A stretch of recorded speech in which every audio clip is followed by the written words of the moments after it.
बताइए, लोग मुझ पर आरोप लगा रहे हैं कि मतलब दहेज के नाम पर ठगी कर रहे हैं। अभी तक मेरे अकाउंट में जो भी पैसा आया है, मैं कहना चाहता हूँ जिसको ज़रूरत है वो हमसे आके ले ले। मेरे सामने बैंक का स्टेटमेंट आप देख सकते हैं, यहाँ पर बहुत नज़दीक से दिखाइएगा। इसके साथ में हर मीडिया वाले के सामने इन्होंने कहा था कि मेरी बहन की शादी है और उसके लिए वो इनवाइट कर रहे थे लोगों को, तमाम रिक्शा वाले को, तमाम मीडिया वाले को। उनकी बहन पे आरोप लगाए गए हैं, उनकी बहन का रिकॉर्ड किया गया है, गलत गलत चीज़ें मार्केट में लाई जा रही हैं। जो लोग पत्रकार यहाँ पे आए थे वो मिमिक्री को छोड़ दिए, कलाकारी को दबा दिए और उसके बाद इनके पर्सनल मामलों में जो ना घुस गए। आप हिडन कैमरा से जो नाइटी होती है, नाइट ड्रेस पहनते हैं, ठीक है, उसमें ये थी। घर में लोग प्राइवेटली ऐसे ही रहते हैं नाइटी पहन के, तो वो हिडन कैमरा से जो है वो बना के और उसको वीडियो अपलोड करना और चीख के बात करना। गेट पे जो लोग आए थे ना, अपने आप को पत्रकार बता रहे थे, तो उसमें से एक चिल्ला के बोल रहा था कि ईमान बेचने से बढ़िया बोलो उसको जिस्म बेचने के लिए। मेरी बहन को लेके जो बोल रहे हैं कि 2 साल पहले शादी हो चुकी है, 2 साल जो लव मैरिज वाला मामला है, ठीक है, तो उसका प्रूफ दे दीजिए भाई, दिखा दीजिए। ये बात किसी के सामने जाएगा, शादी समहाउ कैंसिल हो गया या मेरी बहन कुछ गलत स्टेप उठा ले, सुसाइड वगैरह कर ले या कुछ भी कर ले, ठीक है, तो इसका जिम्मेवार है वो लोग। तो क्या है कि मैं तो 5-6 दिन से घर में पैक हूँ। मुझे रिक्शा चलाने में भी डर लग रहा है, कहीं बाहर जाऊंगा तो लोग मुझे कहीं मारने पीटने लगेंगे। खैर, ये तो अभी भैया को लेके जो भी नेगेटिव न्यूज़ फैलाया जा रहा है कि ये क्राउड फंडिंग कर रहे हैं और मनीष कश्यप जो है इनका वो टाइप हो चुका है पैसा वो बराबर इक्वल बांटने का, तो ये सारी चीज़ें गलत हैं। नमस्कार, मैं हूँ अंजलि और आप देख रहे हैं द इंडियन स्टोरीज़। मेरे साथ देख सकते हैं आप दीपक रिक्शा वाले बैठे हुए हैं। बड़ी तकलीफ़ हो रही है कहते हुए कि जिस मीडिया हाउस ने इनको बहुत आसमान तक पहुंचाया, इनकी एक्टिंग और इनकी मिमिक्री को पहचाना, आज वही मीडिया हाउस इन्हें ऐसा मजबूर कर दिया है कि आज ये 5 दिनों से अपने रिक्शे को अपने घर के अंदर बंद करके यहाँ पर बैठे हुए हैं। तमाम तरीके की क्वेश्चंस उठाए जा रहे हैं दीपक रिक्शा वाले पे कि इन्होंने पैसा लूट लिया, इन्होंने अपनी बहन की शादी की गलत अफवाहें फैलाई हैं। अब क्या सच्चाई है ये हम दीपक रिक्शा वाले से समझेंगे और सुनेंगे कि आखिर सच्चाई क्या है बात की। सर बताइएगा पहले हमारे व्यूअर्स को, आप अपनी बातों को रखिए लोगों के सामने। जी मैम, सबसे पहला बात यह है कि मैं 5-6 दिन से रिक्शा नहीं चला पा रहा हूँ क्योंकि मेरा तबीयत भी ख़राब हो गया था और मैं डर के मारे बाहर नहीं जा रहा हूँ कि कहीं अगर बाहर निकला तो कहीं मीडिया वाले मुझे घेर न लें। और मैं उतना पढ़ा लिखा भी नहीं है, मैं कम पढ़ा लिखा हूँ 8वां क्लास तक, और मेरा उतना कॉन्फिडेंस लेवल भी नहीं है। बताइए, लोग मुझ पर आरोप लगा रहे हैं कि मतलब दहेज के नाम पर ठगी कर रहे हैं। अभी तक मेरे अकाउंट में जो भी पैसा आया है, मैं कहना चाहता हूँ जिसको ज़रूरत है वो हमसे आके ले ले, क्योंकि मुझे आज़ादी चाहिए पहले जैसा, कि मैं फिर से रिक्शा चला सकूँ और माँ बाप को कमा के खिला सकूँ। बताइए, जिस मीडिया हाउस को कहा जाता है कि वो सरकार का चौथा स्तंभ माना गया है मीडिया को, और वही मीडिया वाला आज इनको ऐसा मजबूर कर दिया है। तमाम तरीके के आरोप लगाए जा रहे हैं, गलत आरोप लगाए जा रहे हैं कि ये पैसा ठगने का काम कर रहे हैं या फिर बहुत कुछ। मेरे सामने बैंक का स्टेटमेंट आप देख सकते हैं, यहाँ पर बहुत नज़दीक से दिखाइएगा। लोगों ने 1 रुपये भी डोनेट किया, यहाँ पर 51 रुपये डोनेट किया है, 100 रुपये डोनेट किया है। जिसको लगता है कि दीपक रिक्शे वाले ने 5,000, 2,000, 10,000, 20,000 और लाखों की ठगी की है, वो देख सकते हैं यहाँ पर कि लोग 10 रुपये, 11 रुपये भी डोनेट किए हैं। ये किसी से मांगने नहीं गए। जिनको लगा कि इनको सपोर्ट में करना चाहिए, इनके सपोर्ट में आगे आना चाहिए, वो सारे लोग आगे आए हैं और अपने तरफ से जो भी मदद हो सका इनको किए हैं। साथ में इनका अपील है कि भाई इनको पहले वाली जीवन को इनको वापस किया जाए। इसके साथ में हर मीडिया वाले के सामने इन्होंने कहा था कि मेरी बहन की शादी है और उसके लिए वो इनवाइट कर रहे थे लोगों को, तमाम रिक्शा वाले को, तमाम मीडिया वाले को। उनकी बहन पे आरोप लगाए गए हैं, उनकी बहन का रिकॉर्ड किया गया है, गलत गलत चीज़ें मार्केट में लाई जा रही हैं। इसका जिम्मेदार आप किसको मानते हैं सर? मैं किसी को जिम्मेदार नहीं मानता, मैं तो हर लोगों का रिस्पेक्ट करता हूँ। मेरे लिए सबसे बड़ी चीज़ है कि मैं सिर्फ प्यार से प्यार करता हूँ, मुझे लोगों का प्यार चाहिए, पैसा नहीं। मैं हर बात हर चीज़ में बोल चुका हूँ। और दूसरी बात है कि मैं तो 20 साल से रिक्शा चला रहा था, मेरा बस एक ही ख्वाब था कि मुझे भी कोई फिल्म में काम मिले, चाहे वो भोजपुरी हो, मराठी हो, मद्रासी, कोई भी, मतलब फिल्म में काम करने का मुझे बहुत बड़ा शौक़ था बचपन से। लेकिन मेरा ये ख्वाब पूरा नहीं हुआ। लेकिन मुझे क्या पता था कि मैं रातों रात वायरल हो जाऊंगा और वायरल होने के बाद मुझे इतना परेशानी झेलना पड़ेगा। ये मेरे लिए बहुत दुख की बात है। इसके साथ ही सबसे ज़्यादा जो प्रश्न उठे हैं वो उठे हैं फंडिंग पे, कि फंडिंग कहाँ से आया, कैसे आया, इतना इकट्ठा कैसे हो गया। उसके बारे में सर क्लियरली बताइए कि कैसे कैसे आपके पास पैसा आया, कैसे कैसे लोगों ने सपोर्ट किया आपको। वो मनीष साहब जब इंटरव्यू में बोले कि भाई धर्म के नाम पे मदद करो, जात के नाम पे मदद करो, गरीब के और क्या क्या बोले हैं वो, मगर मदद करो, वो तो ये नहीं कहें। वो तो कहें कि जैसे अगर मैं अगर पैसा कमाऊंगा तो मैं दर्शकों को बताना चाहता हूँ कि मैं भी मदद करूँगा। मदद करना तो अच्छी बात है, अगर आप किसी की सहायता करते हैं तो आपकी सहायता ईश्वर करता है। ये तो मनीष साहब जाने कि उन्होंने मुझ पर मदद क्यों किया, मैंने तो ये नहीं कहा था उनको। आपकी मदद तो उन्होंने किया, उसके बाद मनीष कश्यप को भी टारगेट किया गया था कि वो आपके जाति के हैं, इसलिए शायद मनीष कश्यप आपका पक्षपात ले रहे थे या फिर आपको सपोर्ट कर रहे थे। हाँ, इसीलिए तो और भी लोग मदद करने के लिए आ गए ना कि आपने भूमियार कहा और विवाद हो गया। आपने सुना होगा वो वीडियो क्लिप में, तो लोग आगे आने लगे। जैसे वो बोले कि कोई आशुतोष जैन है बेगूसराय, कोई डॉक्टर शंकर क्या है हम नहीं जानते हैं, पूरा वीडियो नहीं देखें कि मैंने हॉल बुक करवा देंगे वगैरह वगैरह, ये सब वीडियो में बोला गया है। तो ये तो अच्छी बात, वीडियो में बोला गया है, असलियत में अभी आपके पास कोई सपोर्ट इस तरीके का नहीं आया है। नहीं, आगे ऐसा होगा तो हम उनसे बात करेंगे, जो इस बात को रखे हैं उनसे कांटेक्ट करके कहेंगे सर शादी नज़दीक आ रहा है तो क्या किया जाए। अगर हम लोग को नहीं भी व्यवस्था होगा तो मंदिर में कर देंगे, अगर मंदिर के लिए भी पैसा नहीं होगा तो कोर्ट मैरिज बहन का करवा देंगे बस। बड़े दुख की बात है कि इतना कुछ सोचा गया, इतना कुछ प्लानिंग किया गया, लोग आए सपोर्ट में, किसी को जातिवादी पे टारगेट किया गया, किसी को फंडिंग के नाम पे टारगेट किया गया। ये इन तरीके की अफवाहों से आप बचें। अगर कोई एक रिक्शा वाला अपने रोज़ की कमाई से कुत्तों को खिलाता है, अपने घर को चलाता है, अपने भाई को पढ़ाता है और फिर आप उस पर टारगेट करते हैं और आप उनके फंडिंग्स पे ध्यान देते हैं, तो ये मतलब सरासर गलत है। हम धन्यवाद करते हैं सच तक न्यूज़ के मनीष कश्यप को, जिन्होंने इनके साथ आगे में आके इनकी मदद की है।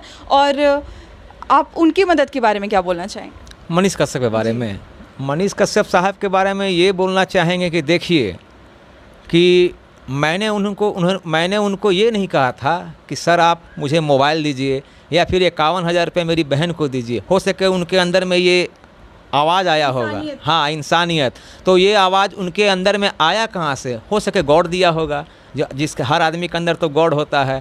तो उनको लगा, हो सके उन्होंने मेरी मिमिक्री देखी होगी, किसी भी चैनल का मिमिक्री देखोगे, अरे ये लड़का मिमिक्री अच्छा करता है। तो मैं मनीष साहब का शुक्रगुजार हूँ। हाँ, वो तो एक अच्छे इंसान हैं, अच्छे पत्रकार हैं। वो सिर्फ मेरी मदद नहीं करते हैं, सभी को मदद करते हैं। और मैंने उनसे एक शिक्षा ग्रहण किया है। मैं उनसे एक शिक्षा ग्रहण किया है कि आगे भविष्य में मैं भी कमाऊँगा तो लोगों का मदद करूँगा, लोगों की सहायता करूँगा, किसी को निराश नहीं करूँगा।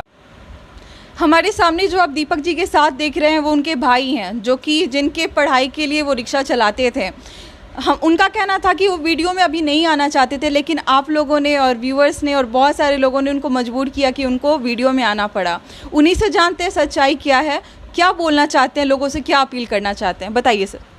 अभी भैया को लेके जो भी नेगेटिव न्यूज़ फैलाया जा रहा है कि ये क्राउड फंडिंग कर रहे हैं और मनीष कश्यप जो है इनका वो टाइप हो चुका है पैसा वो बराबर इक्वल बांटने का, तो ये सारी चीज़ें गलत हैं। मनीष कश्यप जी, जैसे भैया ने बताया कि मनीष कश्यप जी जो हैं वो बहुत सारे लोगों की मदद करते हैं, ठीक है। तो उनमें से एक कहना था, एक प्रेस रिपोर्टर का कहना था, पत्रकार का, कि दीपक शर्मा ही क्यों? अगर मनीष कश्यप दीपक शर्मा के जगह पे किसी और को भी मदद करते ना तो वो बोलते कि ये आदमी ही क्यों, किसी और को करते तो ये आदमी ही क्यों। अरे किसी ना किसी को तो हेल्प करेगा ही ना करेगा, ठीक है। और मेरे भाई को मिमिक्री के नाम से लोग जान रहे थे और बड़े दुख की बात है कि जो लोग पत्रकार यहाँ पे आए थे वो मिमिक्री को छोड़ दिए, कलाकारी को दबा दिए और उसके बाद इनके पर्सनल मामलों में जो ना घुस गए और कुछ एलिगेशंस लगाना शुरू कर दिए मेरी बहन को लेके कि 2 साल पहले इसकी लव मैरिज हो चुकी है, ठीक है। तो इसका कोई प्रूफ है ही नहीं। 1 करोड़ रुपया रातों रात ठग चुका है, तो उसका प्रूफ तो आई थिंक भैया दिखा भी दिए होंगे। 2 लाख के आसपास, 2,10,000 के आसपास जो है इनके अकाउंट में होगा, ठीक है। तो इस तरह का जो अफवाह फैलाया जा रहा है, एक पत्रकार बोल रहा था कि रिक्शा वाले सबको बोल रहा था कि चाचा 1 लाख रुपया ठग चुका, 1 करोड़ रुपया ठग चुका है दीपक रिक्शा वाला, 5 दिन 4 दिन से नज़र आ रहा है। बोला कि ना 4-5 दिन से नज़र नहीं आ रहा है तो मिल जाएगा तो क्या कीजिएगा? तो बोल रहा है मिल जाएगा तो उसको सजा देंगे और क्या। तो आप रिक्शा वाले, ठेले वाले, इन सब को आप भड़का रहे हैं, एक आक्रोश फैला रहे हैं, आपको क्या मिल रहा है?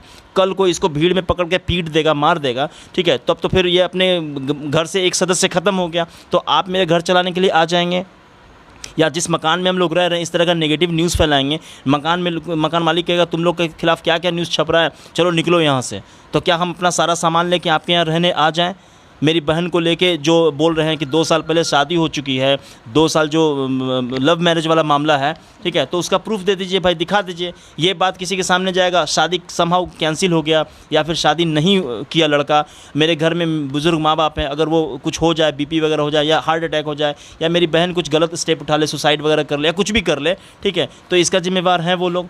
तो हम यही कहना चाहेंगे कि प्लीज़ इस तरह का गलत न्यूज़ नहीं फैलाइए। आपको जो कुछ भी जानना आइए ना, आप भी आए हैं, हमसे बात कर रहे हैं, हम सब कुछ बता रहे हैं, ठीक है। भैया तो शुरू में डिस्कस किए होंगे ना, 4 साल 5 साल से जो है कुत्तों को बिस्कुट खिला रहे हैं। हम दावे के साथ कह सकते हैं कि मेरे भाई से आप लोग ज़्यादा कमाते होंगे पत्रकार, लेकिन आप लोग नहीं खिलाते होंगे, आपके अंदर ये भावना नहीं होगी। तो एक सच्चे इंसान को मत सताइए आप लोग। सच्चे इंसान को सताएंगे, फिर आपको जब भगवान सताएंगे ना, तो आप कहीं के नहीं रहेंगे। तो आपने वीडियो के बारे में कहा और आपने ये भी कहा था कि आपके घर के बाहर कुछ लोग मिलके और खुद ही प्रश्न भी करते हैं, खुद उत्तर भी देते हैं, खुद जजमेंट भी देते हैं कि क्या सज़ा मिलनी चाहिए। इसके बारे में क्या बोलिएगा? गेट पे 5, 7, 10 जो भी लोग आए थे पत्रकार, ठीक है, वो चिल्लम चिल्ली कर रहे थे। एक लड़की बोल रही थी गेट छड़प जाएगा, गेट छड़पना आता है। पूर्णिमा शर्मा 2 साल पहले शादीशुदा है, वो लव मैरिज है, फंडिंग क्राउड फंडिंग हो रही है। तो इस तरह के एलिगेशंस वो लोग लगा रहे थे, ठीक है। तो इस तरह का बात नहीं बोलना चाहिए, किसी को तो ऐसा नहीं बोलना चाहिए। उससे एक आप क्या है कि आप निगेटिव इमेज क्रिएट कर रहे हैं, ठीक है। तो वो आपको फ़िलहाल तो बोलने से पहले सोच लेना चाहिए। आप बच्चे नहीं हैं, आप एक समझदार पत्रकार हैं। तो ये सरासर मेरी नज़र में गलत है, आपको नहीं करना चाहिए। और अब आप कर चुके हैं तो भाई नेक्स्ट स्टेप जो हमको उठाना था, हम नेक्स्ट स्टेप उठा चुके हैं, ताकि आगे से आप जो इतनी गंदी पत्रकारिता ना करें, इतने गंदे काम नहीं करें, ठीक है। तो ये चीज़ कहेंगे हम। मतलब इनका कहना है, इनका यही अपील है कि पत्रकारिता को गंदा ना करें, अस्तर को उसके गिराएं नहीं। अगर कोई भी सवाल है तो आप इनसे आके बात करें, आप इनसे पूछ सकते हैं। इनका सीधे ये वेलकम कर रहे हैं आपका कि अगर आपके मन में कोई भी शंका है, कोई भी डाउट है, आप इनके पास आके क्लियर कर सकते हैं। किसी तरीके के अफवाह नहीं फैला सकते हैं। साथ में इनके एक दोस्त भी हैं, साथ में फैमिली मेम्बर समझ सकते हैं, वो भी बहुत कुछ बताना चाहते हैं, बहुत कुछ देख रहे हैं। जब से दीपक रिक्शा वाला वायरल हुए हैं, तब से ये उनके साथ में हैं। और बताइए सर, किस किस परेशानियों का सामना करना पड़ा है आपको इन बीच में? लगातार तो परेशानियां होती ही रही है। जैसे वो लोग गेट पे आते हैं, सबसे पहले तो इनके फादर वैसे ही इनोसेंट हैं और बीमार हैं। तो एक आदमी आता है और कहता है तुम्हें हम जेल में डाल देंगे, सारे ख़ानदान को जेल में डाल देंगे। तो ये सुन के उनके फादर का बीपी बहुत हाई होने लगा। किस बात के लिए जेल में डाल देंगे? ऐसा क्या गुनाह कर दिए हैं? ये सब अचानक से चल रहा है, एकाएक अटेंडम चीज़ें आ रही हैं और इतना शोर से हो रहा है, जैसे लग रहा है जैसे कि अब इनके ऊपर बहुत ज़्यादा पत्थरबाजी होगा, लाठी डंडे से मारा जाएगा। तो इतना शोर शराबे में ये बहुत काफ़ी डर गए थे। हम भी उस समय में थोड़े समय के लिए डगमगाए थे। फिर क्या कि आप लोग अंदर जितना जल्दी है चलिए, फिर उसके बाद बातचीत करेंगे। तो इस केस में बहुत सारी बातें हुई हैं, मगर वो लोग सुनेंगे तो और परेशान हो जाएंगे। अभी भी परेशान थे, अभी डिस्टर्बेंस चल रहा था। इस कंडीशन में वो आते हैं और बहुत सारी पूनम को लेके बातें करते हैं। मुझे इस बात से कोई परेशानी नहीं है। व्यक्तिगत जीवन है, सबको अधिकार है अपने बातों को गुप्त रखने का, अपने बातों को अपने तक रखने का। इसके बीच में उछालना बातों को कि क्या हुआ था क्या नहीं हुआ। एक पॉइंट सबसे ज़्यादा तगड़ा आता है, नो डाउट कि मीडिया के सामने नहीं बोलना चाहिए, पर वो ऐसे आप कैसे कह सकते हैं किसी की बहन के बारे में कि अगर आप फंड रेज कर रहे हैं तो उससे बढ़िया है कि आप शरीर बेचो। तो ऐसा कौन सा गुनाह कर दिया हम लोगों ने या दीपक ने कर दिया कि शरीर बेचना पड़ रहा है या बेचने के लिए आप प्रेरित कर रहे हैं? वो जो गेट पे जो लोग आए थे ना, अपने आप को पत्रकार बता रहे थे, तो उसमें से एक चिल्ला के बोल रहा था कि ईमान बेचने से बढ़िया बोलो उसको जिस्म बेचने के लिए। वैश्याओं की बहुत इज्जत है, वैश्याओं की बहुत पूजा होती है। तो आपसे पूछते हैं कि ये क्या एक पत्रकार की आवाज़ हो सकती है या पत्रकार एक ऐसा बोल सकता है अगर आप सच में आप एक अच्छे जर्नलिस्ट हैं? नहीं। तो इस तरह का काम करने से पहले उनको सोचना चाहिए कि भाई उसकी भी बहन है। आप हिडन कैमरा से जो नाइटी होती है, नाइट ड्रेस पहनते हैं, ठीक है, उसमें ये थी। घर में लोग प्राइवेटली ऐसे ही रहते हैं नाइटी पहन के, तो वो हिडन कैमरा से जो है वो बना के और उसको वीडियो अपलोड करना और चीख के बात करना। अगर आप चिल्ला रहे हैं, चीख रहे हैं, तो इसका मतलब ये थोड़ी कि आप सच बोल रहे हैं। सच बोलने के लिए आप प्रूफ दिखाएंगे ना, तो वैसा कुछ नहीं। तो ये सब घटियापन जो है जो किया है, तो उसके खिलाफ हम लोग लीगल एक्शन तो लिए ही हैं, ठीक है। और बाकी यही है कि मेरा भाई शुरू से सिंपल है, आप देख सकते हैं सिंपल है, इसको ज़्यादा दुनियादारी से मतलब नहीं है। 60 साल की ज़िंदगी में बड़े प्यार से ये रहना चाहता है, आराम से रहना चाहता है, इसको लोभ लालच नहीं है। कहीं ना कहीं सर अभी तक लग रहा था कि लोग आएंगे, सपोर्ट करेंगे, शादी अच्छे से निपट जाएगी। अभी कहीं ना कहीं डर है कि शादी टूट सकती है, शादी पर कोई आँच आ सकता है। लोगों से क्या अपील कीजिएगा उस शादी को लेके? अभी भी डर बना हुआ है, डर का माहौल मेरे अंदर बना हुआ है कि कहीं अगर शादी टूट जाए, अगर शादी टूट गया तो सबसे पहले तो माँ बाप भाई बहन सबका नज़र से तो हम गिर जाएंगे, पूरा ख़ानदान का नज़र से भी गिर जाएंगे। मुझे समझ में नहीं आ रहा है। और जो मेरी बहन की जहाँ शादी होने वाली है, वो लड़का भी जब वीडियो को देखता है, पता नहीं अगर शादी टूट जाएगा तो मैं तो बहुत हरासमेंट हो जाऊँगा। द इंडियन स्टोरीज़ की तरफ से जो भी इनके परिवार वाले हैं, अगर वो मेरा वीडियो देख रहे हैं तो मैं अपनी तरफ से ये विनती करती हूँ कि आप अफवाहों पे बिल्कुल मत जाइए, क्योंकि मीडिया है, लोग हैं, अलग अलग तरीके की मानसिकताएं हैं यहाँ पर, लोग अपने अपनी तरीके से बातों को उछाल रहे हैं। उस चीज़ पर अगर आज इनके पेरेंट्स का अगर कोई भी परेशानी हो जाती है, आज इनके पेरेंट्स दिल के मतलब ऐसा कुछ हो रहा है जिससे वो बहुत परेशान है, एक तरीके से बहुत टेंशनाइज्ड है, अगर उनको कुछ भी हो जाता है उसके ज़िम्मेदार मीडिया हाउस मानी जाएगी अगर उनके साथ कुछ भी होता है तो। एक पल के लिए आप अगर हमको ब्लेम कर दें, ठीक है, कि इनको ब्लेम कर दें या किसी और को ब्लेम कर दें, तो एक पल के लिए हम लोग सुन लेंगे, लेकिन इनको हम कई बार इनको मना किए कि भैया 60-60 रुपये का कुत्तों को बिस्कुट खिलाते हैं, एक काम कीजिए हमको 1 लीटर दूध पिला दीजिए, हम जिम चले जाएंगे, ठीक है। ठीक है, कंडीशन याद आ रहा है दीपक के बारे में। जब घर में होता है कि सब लोगों के लिए खाना बनता है तो रोटियों का एक अंबार सा लगता है, और ये अचानक से रिक्शा चला के आता है और थका हारा, चेहरे पे पसीना लगा हुआ है, और पता नहीं इसमें क्या जुनून है। वो घर में आया, देखा खाना बना हुआ, इतना रोटी निकाल के चला आया और गायों को देने लग गया। ताज़ा ताज़ा रोटी बना हुआ था, घर में शाम का समय है, और ये सब गाय को खिला बैठा है। माँ को पता चलता है कि ये अभी हमारे खाने के लिए इतना ही खाना बचा हुआ, और उसमें से ये अपने हिस्से का खाना वो जो है गाय को दे देता है। और माँ के रोते हुए मेरे पास कहती है कि देखो यार, पागल हो गया है कि घर में खाना अपना हिस्सा का जो बना हुआ था वो गाय को दे दिया, अब हम इतना खाना हम किसको किसको बांटेंगे इतनी। तो ये कंडीशन वो याद आता है कि हाँ, हम इमोशनल होने की ज़रूरत नहीं है सर। हम सही बात बोल रहे हैं। हम भी कई बार बोले कि अरे क्या कुत्ता को खिला रहे हैं भाई, हमको दे दीजिए 60 रुपये डेली में 1 लीटर दूध पी लेंगे तो बॉडी बना लेंगे, जिम चल जाएंगे। तो कह रहे हैं कि जिम जाना है, बॉडी बनाना है, तो एक काम करो, जो अब आराम से तुम्हारा नौकरी लगेगा, पैसा कमाओ तो करना। अभी फ़िलहाल जो है ना, ये मतलब कुत्तों को, गाय को समझिए तो ये एक परिवार की तरह ट्रीट करते हैं। एक बच्चे, इनका बच्चा नहीं है, आप बच्चा नहीं है इनका, और शादी वादी मैटर में, तो इनका एक अलग वेदना है, उस वेदना को किसी ने पढ़ने की कोशिश नहीं की। तो ये जो है ना, कुत्ता भी आएगा तो इनके पीछे पड़ जाएगा। आप अपने वीडियो में दिखाए भी होंगे आई थिंक। तो कुत्ता और गाय जो है ना, यही उनके लिए जो है ये सब बच्चे हैं कि भाई हम उनको देंगे, मेरा भाई खाए या ना खाए। कई बार हम डांटे हैं कि अरे रोटी रखा हुआ था पापा के लिए, क्या हुआ रोटी, तो पता चला कि बाहर जो है गाय अपना मुँह चला रही है, देख रहे हैं तो भाई रोटी खा रही है। तो इस टाइप के इंसान को आप गलत कह रहे हैं, कीचड़ उछाल रहे हैं उसके परिवार में। भगवान आपको कभी माफ़ करेगा इस चीज़ के लिए? कितना आगे बढ़ जाएंगे यूट्यूब पे आप ये सब चिल्ला के कोशिश किया जा रहा है कि झूठ को सच बना दिया जाए। बस यही है कि अपनी आवाज़ को इतना ऊंचा कर दो कि जो झूठ है वो भी सच लगने लगे। एक तरीके से ये चल रहा है चारों तरफ में। एक तरीके से इनका कन्फेशन था, एक तरीके से इन्होंने अपने बात को रखा कि कैसे जो लोग गलत अफवाह फैला रहे हैं उस पर एक उत्तर था एक तरीके से ये वीडियो।